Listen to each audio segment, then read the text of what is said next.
जय श्री कृष्णा। राधे राधे। आप सभी भक्तों का स्वागत है आपके अपने चैनल भक्ति ज्ञान में। अगर आप चैनल पर नए आए हैं तो आपसे एक विनम्र विनती है, आप हमारे चैनल को सब्सक्राइब ज़रूर कीजिएगा।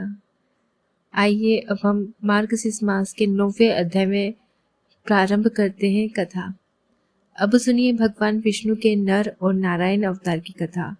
भगवान ब्रह्मा जी के पुत्र धर्म पत्नी रुचि के माध्यम से श्री हरि विष्णु ने नर और नारायण नाम के 2 ऋषियों के रूप में अवतार लिया। जन्म लेते ही वे बद्री वन में तपस्या करने चले गए। उसी बद्री वन में आज बद्री का आश्रम बना हुआ है। वहीं पर नर और नारायण नामक 2 पहाड़ हैं। वहीं पास में केदारनाथ का पवित्र शिवलिंग है, जिसे नर और नारायण ने ही मिलकर स्थापित किया था। नर और नारायण की तपस्या ही संसार में सुख और शांति का विस्तार हुआ है। आज भी केदारनाथ और बद्रिकाश्रम में भगवान नर नारायण निरंतर तपस्या में रत रहते हैं। इन्होंने ही द्वापर में श्री कृष्ण और अर्जुन के रूप में अवतार लेकर लीला रची थी। एक बार नर और नारायण भगवान की तपस्या को देखकर देवराज इंद्र ने सोचा कि यह तप के द्वारा मेरा इंद्रासन छीनना चाहते हैं। ऐसा सोचकर इंद्र ने उनकी तपस्या को भंग करने के लिए कामदेव, वसंत और अप्सराओं को भेजा। उन्होंने जाकर भगवान नर नारायण को अपनी तरह तरह की कलाओं के द्वारा तपस्या भंग करने का प्रयास किया, किंतु उनके ऊपर कामदेव और उन सहयोगियों का कोई भी प्रभाव नहीं हुआ। कामदेव, वसंत और अप्सराएं शाप के भय से थरथर कांपने लगे। तब उनकी यह दशा देखकर भगवान नर और नारायण ने कहा, तुम लोग डरो मत, हम प्रेम और प्रसन्नता से तुम लोगों का स्वागत करते हैं। भगवान नर और नारायण की अभय देने वाली वाणी को सुनकर काम अपने सहयोगियों के साथ अत्यंत लज्जित हुआ। उसने भगवान नर और नारायण की स्तुति करते हुए कहा, प्रभु आप निर्विकार परम तत्व हैं। बड़े बड़े आत्मज्ञानी पुरुष आपके चरण कमलों की सेवा के प्रभाव से काम विजय हो जाते हैं। हमारे ऊपर आप सदैव अपनी कृपा दृष्टि बनाए रखें। हमारी आपसे यही प्रार्थना है। आप देवादिदेव श्री विष्णु हैं। आपको हमारा बारंबार प्रणाम। कामदेव की स्तुति सुनकर भगवान नर नारायण प्रसन्न हुए और उन्होंने अपनी योग माया द्वारा एक अद्भुत लीला दिखाई। सभी लोगों ने देखा कि सुंदर सुंदर नारियां नर और नारायण भगवान की सेवा में लीन है। नर नारायण भगवान ने कहा, तुम इन स्त्रियों में से किसी एक को मांगकर स्वर्ग में ले जा सकते हो। वह स्वर्ग के लिए भूषण स्वरूप होगी। उनकी आज्ञा मानकर कामदेव ने अप्सराओं में सर्वश्रेष्ठ अप्सरा उर्वशी को लेकर स्वर्ग के लिए प्रस्थान किया। उसने फिर देव सभा में जाकर भगवान नर और नारायण की अतुलित महिमा के बारे में सबसे कहा, जिसे सुनकर देवराज इंद्र आश्चर्यचकित और भयभीत हो गए। देवराज को श्री नर और नारायण के प्रति अपनी दुर्भावना और अपनी दुष्कृतम में श्री विष्णु भगवान के विग्रह रूप की स्थापना की थी। केदारेश्वर ज्योतिर्लिंग की उत्पत्ति की कथा शिव पुराण में तब आती है जब नर नारायण शिव की आराधना कर रहे होते हैं। भगवान शिव की प्रार्थना करते हुए दोनों कहते हैं कि हे शिव, आप हमारी पूजा ग्रहण करें। नर और नारायण के पूजा आग्रह पर भगवान शिव स्वयं उस पार्थिव लिंग में आते हैं। इस तरह पार्थिव लिंग के पूजन में समय गुजरता जाता है। एक दिन भगवान शिव प्रसन्न होते हैं और नर और नारायण के सामने प्रकट होकर कहते हैं कि वे उनकी आराधना से अत्यंत प्रसन्न हैं, इसलिए वरमा मांगे। तब नर और नारायण कहते हैं कि हे प्रभु, अगर आप प्रसन्न हैं तो लोक कल्याण के लिए कुछ कीजिए। भगवान शिव कहते हैं कि कहो, क्या करना चाहते हो। तब नर और नारायण ने कहा, जिस पार्थिव लिंग में हमने आपकी पूजा की है उस लिंग में आप स्वयं निवास कीजिए, ताकि आपके दर्शन मात्र से लोगों का कष्ट दूर हो सके। दोनों भाइयों के अनुरोध पर भगवान शिव और अधिक प्रसन्न हो जाते हैं और केदारनाथ के इस तीर्थ में केदारेश्वर ज्योतिर्लिंग के रूप में निवास करने लगते हैं। इस तरह केदारेश्वर ज्योतिर्लिंग की उत्पत्ति होती है। महाभारत के अनुसार पाप से मुक्त होने के बाद केदारेश्वर में स्थित ज्योतिर्लिंग के आसपास मंदिर का निर्माण पांडवों ने अपने हाथ से किया था। बाद में इसका निर्माण दोबारा शंकराचार्य आदि ने करवाया था। इसके बाद राजा भोज ने यहाँ पर दिव्य मंदिर का निर्माण कराया था। यह थी अक्षय तृतीया के दिन सुनी जाने वाली भगवान नर और नारायण। अब सुनिए मार्गशीर्ष मास महात्मा का आज का अध्याय। मुनि नारायण देवर्षि नारद से कहते हैं कि संपूर्ण गोलोक का दर्शन करके उन तीनों देवताओं के मन में बड़ा हर्ष हुआ। फिर भी वे श्री राधा के प्रधान द्वार पर आए। उस द्वार का निर्माण उत्तम रत्नों और मणियों से हुआ था। वह पर 2 वेदिकाएं थी, हल्दी के रंग की उत्तम मणि से, जिसमें हीरो का भी मिश्रण था, बनाए गए श्रेष्ठ रत्न मणि निर्मित किवाड़ उस द्वार की शोभा बढ़ाते देवताओं ने देखा। उस द्वार पर रक्षा के लिए परम उत्तम वीर भानु की नियुक्ति हुई है। वे रत्नों के लिए बने हुए सिंहासन पर बैठे हुए हैं, पीताम्बर पहने हुए हैं और रत्न आभूषणों से विभूषित है, तरह तरह के चित्रों से सजा हुआ है। उस अद्भुत और विचित्र द्वार की रक्षा करते हुए द्वारपाल वीर भानु के पास जाकर देवताओं ने प्रसन्नता पूर्वक अपना सारा अभिप्राय निवेदन किया। तब द्वारपाल ने निशंक होकर उन देवेश्वर से कहा, हे देवगण, मैं इस समय आज्ञा के लिए बिना आप लोगों को भीतर नहीं जाने दूंगा। मुने ऐसा कहकर द्वारपाल ने श्री कृष्ण के स्थान पर सेवकों को भेजा और फिर उनकी आज्ञा पाकर देवताओं को अंदर जाने की अनुमति दी। उससे पूछकर वे तीनों देवता दूसरे उत्तम द्वार पर गए, जो पहले से अधिक विचित्र, सुंदर और मनोहर था। नारद उस द्वार पर नियुक्त हुए चंद्रभानु नामक द्वारपाल दिखाई दिए, जिनकी अवस्था किशोर थी। शरीर की कांति सुंदर और श्याम थी। वे सोने का बेद हाथ में लेकर रमय आभूषण से विभूषित होकर रत्नम सिंहासन पर ही विराजमान थे। 5 लाख गोपों का समूह उनकी शोभा बढ़ा रहा था। उनसे पूछकर देवता लोग तीसरतम द्वार पर गए, जो दूसरे से भी अधिक सुंदर, विचित्र और मणियों के तेज से प्रकाशित था। नारद द्वारा वहां द्वार की रक्षा में नियुक्त सूर्य भानु नामक द्वारपाल दिखाई दिए, जो 2 भुजाओं से युक्त मुरलीधारी किशोर श्याम और सुंदर थे। फिर उनसे पूछकर देवता लोग चौथे द्वार पर गए, जो उन सभी द्वारों से विलक्षण, रमणीय और मणियों की दिव्य दीप्ति से बड़ा सुस दिखाई दे रहा था। अद्भुत और विचित्र रत्न समूह से जित होने के कारण उस द्वार की सुंदरता और भी अधिक बढ़ गई थी और उस द्वार की रक्षा करने के लिए ब्रजराज व सुभानु नियुक्त थे। देवता लोग उनसे मिले। वे भी किशोर अवस्था के सुंदर और श्रेष्ठ पुरुष थे। हाथ में मणिमय दंड लिए हुए थे। रमणीय आभूषणों से विभूषित होकर रत्न सिंहासन पर बैठे हुए थे। पके हुए बीज फल के समान लाल होठ और मंद मंद मुस्कान से वे अत्यंत मनोहर दिखाई देते थे। देवता लोग उनसे पूछकर फिर 5वें द्वार पर गए। वह हीरो के दीवारों पर अंकित विचित्र चित्रों से अत्यंत प्रकाशमय दिखाई देता था। वहां देवभानु नामक द्वारपाल मिले, जो कि रत्न आभूषण धारण करके ही मनोहर सिंहासन पर आसीन थे। इस प्रकार एक एक करके 10 द्वार तक वे सभी देवतागण। फिर 11वें द्वार पर जब वे गए तो वह द्वार अत्यंत विचित्र और अद्भुत था। वहां से सुंदर चित्र अंकित थे और उस द्वार के द्वारपाल थे ब्रजराम श्रीधामा, जिन्हें राधिका जी अपने पुत्र के समान ही मानती थी। वे पीताम्बर से विभूषित थे। बहुमूल्य रत्नों द्वारा रचित रम्य सिंहासन पर आसीन थे। उनका रूप बड़ा ही मनोहर था। वे अपने कपड़ों के योग्य कानों में उत्तम रत्न कुंडल धारण करके प्रकाशित हो रहे थे। करोड़ों गोपों से घिरे होने के कारण राज आजाद राज से भी अधिक उनकी शोभा होती थी। फिर उनकी अनुमति लेकर देवता लोग प्रसन्नता पूर्वक भव्य द्वार पर गए, जहाँ की बहुमूल्य रत्नों की बनी हुई बहुत सी वेदिका प्रकाशित हो रही थी। वह विचित्र द्वार सबके लिए दुर्लभ, अदृश्य और अश्रुत था। उन्होंने कभी उस द्वार के बारे में सुना तक नहीं था। देवताओं ने देखा कि भव्य द्वार की रक्षा में सुंदरी गोपगणे नियुक्त है और वे सब की सब रूप यौवन से संपन्न, रत्न आभूषण से विभूषित, पीताम्बर धारणी और बंधे हुए केश कलाप के भार से सुशोभित थी। वे चंदन, अगरू, कस्तूरी और कुमकुम के द्रव्य से अपना श्रृंगार किए हुए थी। वहां 100 कोटि गोपियों में एक श्रेष्ठ गोपी थी, जो कि श्री हरि को भी प्रिय थी। उन करोड़ों गोपिकाओं को देखकर देवताओं को बड़ा विस्मय हुआ। उन्हें उन सब से गोपियों से अनुमति लेकर फिर वे देवता प्रसन्नता पूर्वक दूसरे द्वार पर गए। इस तरह क्रमशः 3 द्वारों पर उन्होंने देखा श्रेष्ठ और अत्यंत मनोहर गोपागणे उसकी रक्षा कर रही थी। वे सुंदरियों में भी सुंदरी, रमणीय, मान्य और शोभाशालिनी है। सबकी सब सौभाग्य में बड़ी चढ़ी और श्री राधिका जी की प्रिया है। इस प्रकार वे तीनों द्वार स्वप्नकालिक अनुभव के समान अद्भुत और अवर्णनीय थे।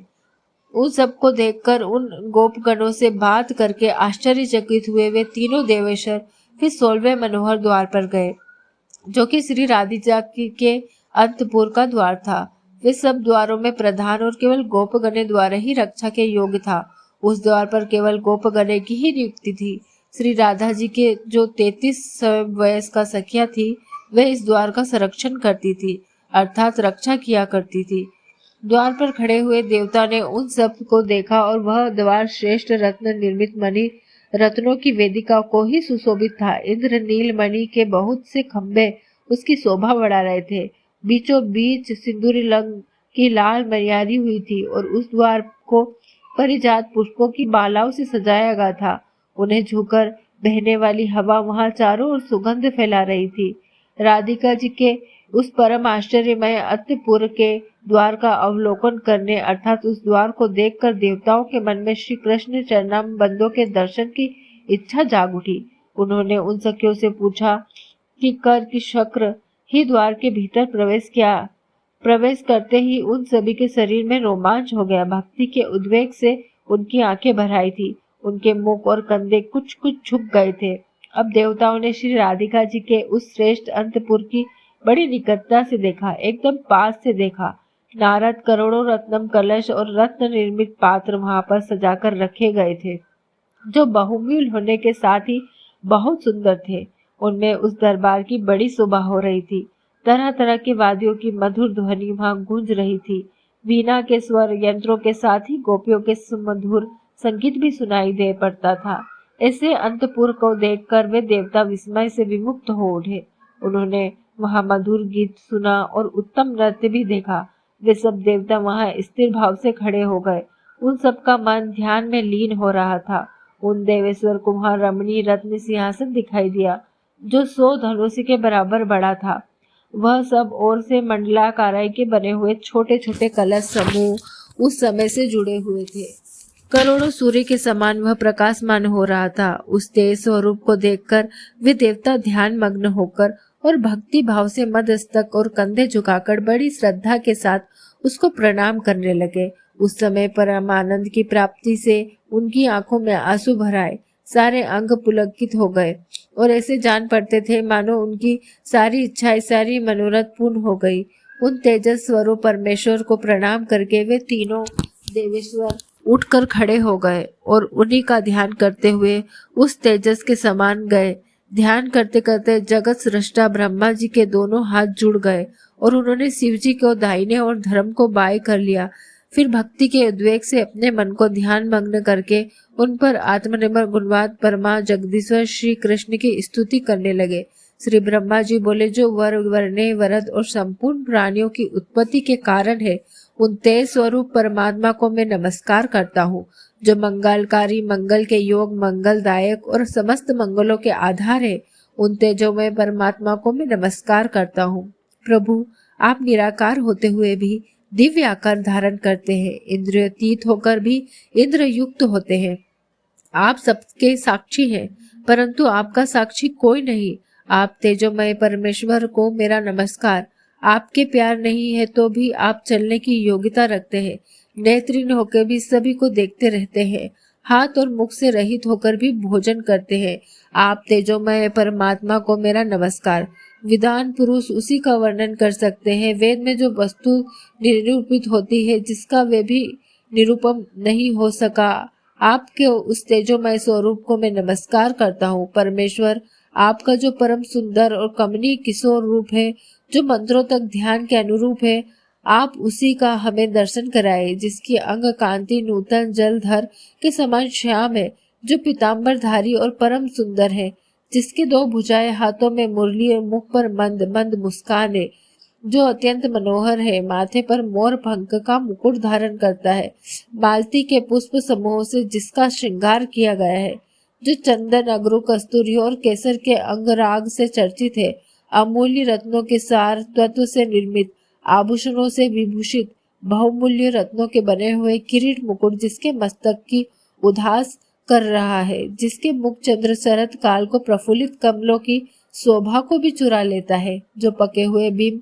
कल समान लाल होठों से सुशोभित है, परिपक्व अनार के बीज की तरह चमकीली दंत पक्ति जिसके मुख की सुंदरता को और भी बढ़ाती है, जो रास रस के लिए उत्सुक होकर केली कदम के नीचे खड़ा है, गोपियों के मुख की ओर देखता है और श्री राधा के वक्ष स्थल पर विराजित है। आपके उसी केली रस उत्सव विधाता ब्रह्मा जी उन्हें बारंबार प्रणाम करने लगे। धर्म और शंकर जी ने भी इसी स्त्रोत से उनकी स्तुति की। हे मुने, उन देवों ने खड़े खड़े पुनः उनकी स्तुति की। फिर वे सब वहां भगवान श्री कृष्ण के तेज से व्यापक होने लगे। धर्म शिव जी और ब्रह्मा जी द्वारा किए गए इस स्तवन को जो प्रतिदिन श्री हरि की पूजा काल में भक्ति पूर्वक पढ़ता या सुनता है, वह उनकी अत्यंत दुर्लभ और दृढ़ भक्ति प्राप्त कर लेता है। देवता, असुर और मुनिंद्र को श्री हरि का दास दुर्लभ है, परंतु इस स्तोत्र का पाठ या श्रवण करने वाला उसे बड़ी आसानी से पा लेता है।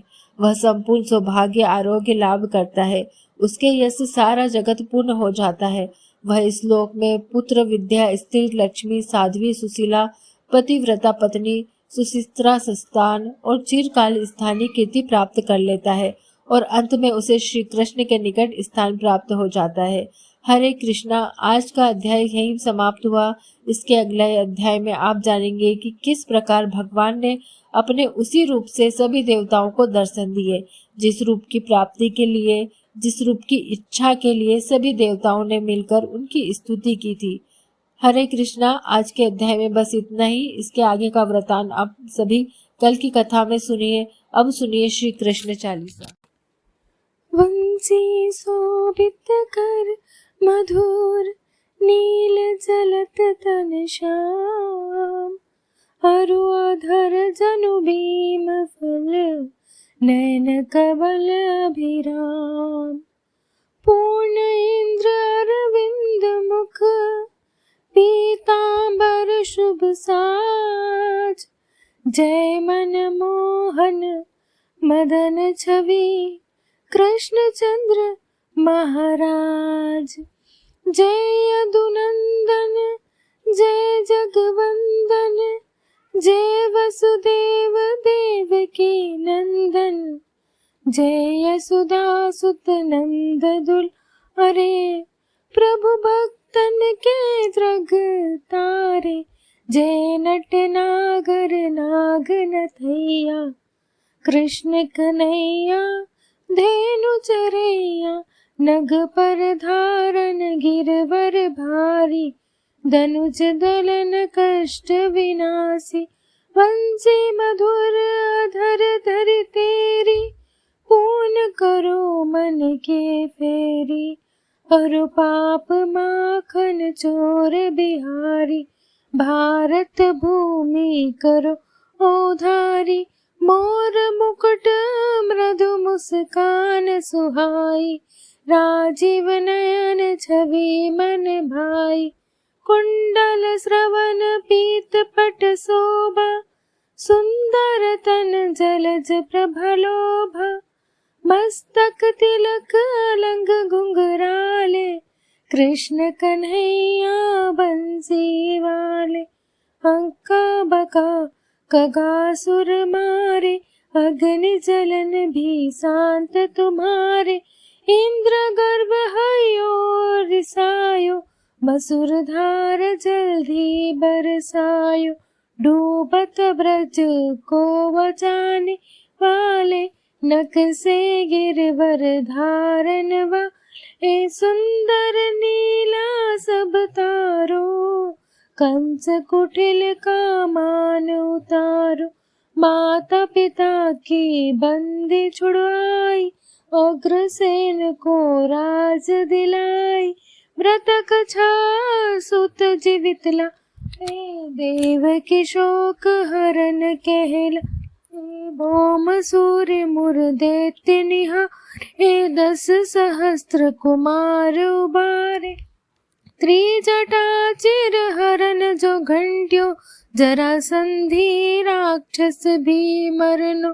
बकासुराधिक दैत्य संहारे, भक्तन के तुम कष्ट निवारे, दीन सुधामा के दुख टारे, तंदुल दीन मुटुर डारे, विदुर ग्रह का साग सुहायो, दुर्योधन मिथ्या तजियायो, प्रेम प्रभाव भोग तुम्हारा, दीनन हितकारी बिहारी हमारा, रथ हाक कर अर्जुन संग, गीता ज्ञान दिया जग अंग, मीरा पी गई विष की प्याली, नाम जपे दृढ़ प्रेम रिसाली, राणा भेजा था जो पिटारी, शालिक राम बन गए बनवारी, माया तुमने प्रकट